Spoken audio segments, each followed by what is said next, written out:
ನೋಡಿ ಸ್ನೇಹಿತರೆ, ಇದು ನಮ್ಮ ಹೊಲ, ನಮ್ಮ ಭತ್ತದ ಹೊಲ.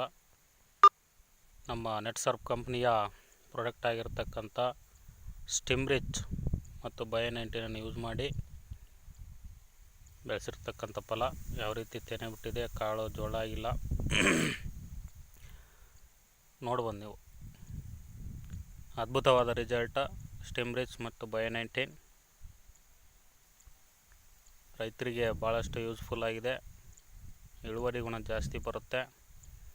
ಹೋದ ಸಲ ನಮ್ಮದು 48 ಬಂತು, ಇವಾಗ 50-55 ಬರ್ಬೋದಂತ ನಮ್ಮದು ನಿರೀಕ್ಷೆ ಇದೆ.